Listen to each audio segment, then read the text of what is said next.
Hola, una de las cosas más interesantes que tiene nuestra parashá en el libro de Shmot, la primera parashá se llama Parashat Shmot también, igual que el libro, el segundo libro de la Torá, es que comienza la historia del pueblo de Israel en realidad mostrando una de las características que lamentablemente va a acompañar a la existencia del pueblo judío durante centurias hasta nuestra época, incluyendo nuestra época.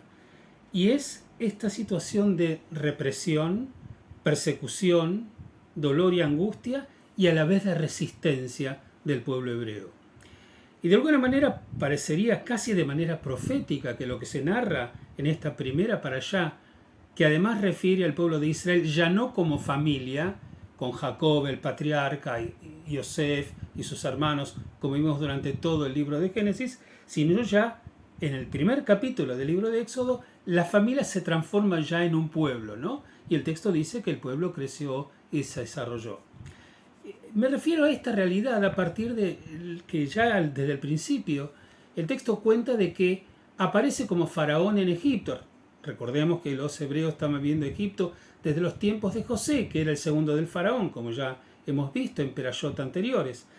Y bueno, viene un nuevo rey que no conocía a José, ese es el texto que dice la parashá inclusive, de alguna manera queriendo decir que o no le importó la historia de José, o no se enteró, o directamente ni siquiera prestó atención al pasado del pueblo de Israel, y en un acto concreto que va a caracterizar a centurias de antisemitismo, se va a visualizar al pueblo judío como un riesgo y va a utilizar los libelos característicos de la persecución del pueblo judío. Dice, por ejemplo, bueno, el pueblo judío se ha multiplicado mucho, es peligroso, el día de mañana nos va a invadir un enemigo y los judíos, o los hebreos en este caso, se van a aliar con nuestros enemigos y de alguna manera nos van a hacer daño.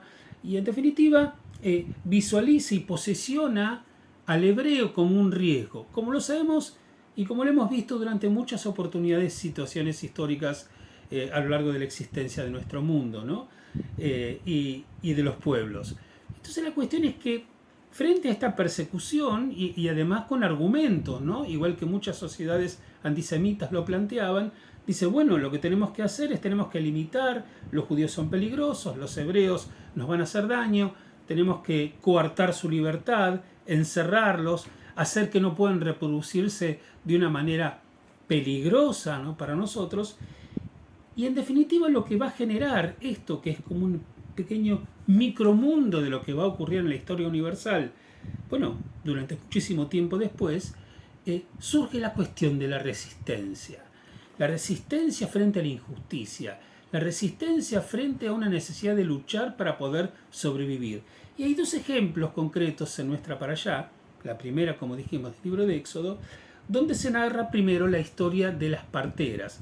Dos parteras aparentemente que se ocupaban, por supuesto, de las hebreas, no solamente, pero también de las hebreas cuando daban a luz. Y el faraón dice, cada vez que estén acompañando a las mujeres de Israel, cuando den a luz a un varón, mátenlo. Y bueno, ellas no les pareció correcto eso, y el texto dice que temieron más a Dios que al propio faraón, porque no lo hicieron, desobedecieron al faraón. Recordemos que para Egipto el faraón es un dios, y sin embargo lo desobedecieron. De alguna manera el faraón les llama la atención y ellas tenían que justificarse porque si no las iban a matar, ¿no? Shifra y Púa, las dos mujeres que se ocupaban del nacimiento, las dos parteras. Y entonces ellas le contestaron, bueno, las hebreas son muy sanas y cuando dan a luz muy rápido. Entonces cuando llegamos a las parteras, ellas ya dieron a luz. Entonces no pudimos realmente implementar lo que el señor faraón nos ordenó. Que por supuesto era mentira. Bueno, aquí encontramos la primera actitud de resistencia. Frente a la injusticia, resistir. Resistir porque la idea de exterminar al pueblo judío, bueno, iba a llevar a su desaparición. Y entonces estas resisten. Y la segunda historia, digamos, de resistencia, la encontramos inclusive en la historia del nacimiento de Moshe. Se sabía que había que arrojar a los varoncitos hebreos que nazcan al río Nilo, sin embargo la madre de Moshe lo escondió todo el tiempo que pudo, desobedeció la orden del faraón, y cuando finalmente ya no le quedó más remedio porque lo tenía que colocar en el Nilo, no lo tira al niño, sino lo pone en una canastita y se juega la suerte, pero resiste, no va a seguir la orden que la obliga a matar a su hijo, a ahogarlo en el río Nilo, y resiste. Y finalmente, en el caso particular de la familia de Moshe y su madre, termina siendo salvado, ¿no? Fue rescatado de las aguas, ¿no? Kiminamaim Meshitiu, como se llamó el nombre de Moshe. De alguna manera, esta historia funda la realidad del pueblo hebreo, porque dejaron de ser familia, como dijimos, y se transforman en pueblo, pero además se funda la resistencia entre personas que tenían responsabilidad, como en el caso de las parteras, y resistencia entre las personas del pueblo, como en el caso de la madre de Moshe.